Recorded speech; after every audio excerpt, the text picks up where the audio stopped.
Numbers and type of personal within the organisation. तो S5 में जो numbers of personal काम कर रहे हैं, किस टाइप के पर्सनल काम कर रहे हैं, किस टाइप के वर्कर हैं विद इन द ऑर्गेनाइजेशन, ये डिनोट करता है। S6 style, cultural style of an organisation, how की managers behave in achieving goals. I have already explained this in the previous video. And S7 skills, distinctive capability of the personal or the organization as a whole। तो जिसमें distinctive different variety of capability, capacity, ability, skills है, उस तरह के workers की requirement होती है किसी भी ऑर्गेनाइजेशन में, क्योंकि मल्टी टैलेंटेड और मल्टी कैपेसिटी रखने वाले इंसान एक ऑर्गेनाइजेशन को बेहतर तरह से रन कर सकते हैं, उसमें अपना 100% देकर उस ऑर्गेनाइजेशन की ग्रोथ कर सकते हैं। तो इसीलिए मैनेजर को लीडिंग रोल में रखा जाता है कि वो अन्य लोगों से काम कैसे ले, उनके साथ बिहेव कैसा करे, उनकी ऑर्गेनाइजेशनल गोल को अचीव करने में किस तरह से उस ऑर्गेनाइजेशन की हेल्प करता है।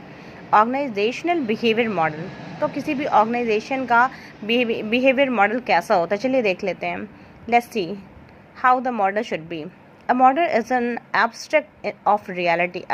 abstraction of reality, a simplified representation of some real world phenomena, and models are developed to provide framework and about how people will be treated in an organization।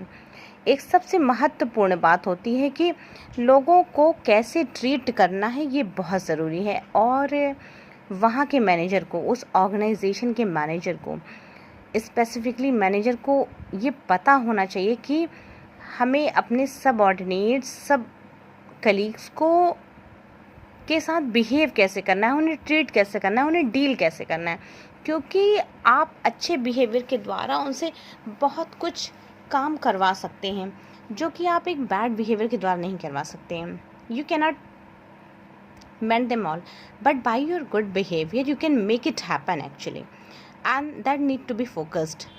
So basically when they are being recruited, or when they are recruited actually, managers of an organization, they are basically checked within their full stamina, full skills, and full utilization of their skills and representation, how they are leading their role, how they are having capacity to take out the word from the workers, from their sub colleagues, how they are collective showing their responsibility, how they are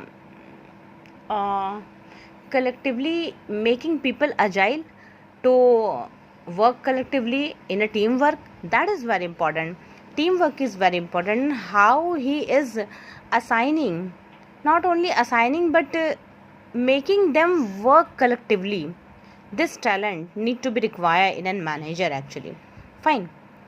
Developing in an OB model, organizational behavior. OB का मतलब organizational behavior model को हमें adopt करना पड़ेगा। Various variable are divided into two groups, dependent variable and independent variable.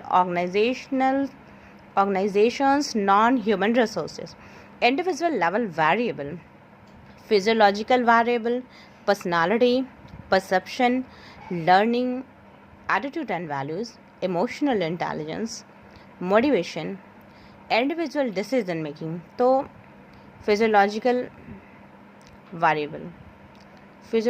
Variable होना चाहिए individual level के। कौन कौन से? पर्सनालिटी ऐसी होनी चाहिए कि वो लगे कि आप लीड कर सकते हैं फ्रॉम द फ्रंट।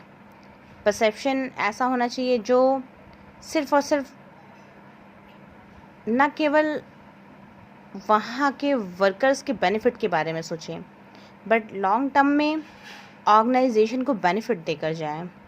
और अब किसी भी ऑर्गेनाइजेशन का जो गोल होता है, मेन एम होता है, मेन ऑब्जेक्टिव होता है, वो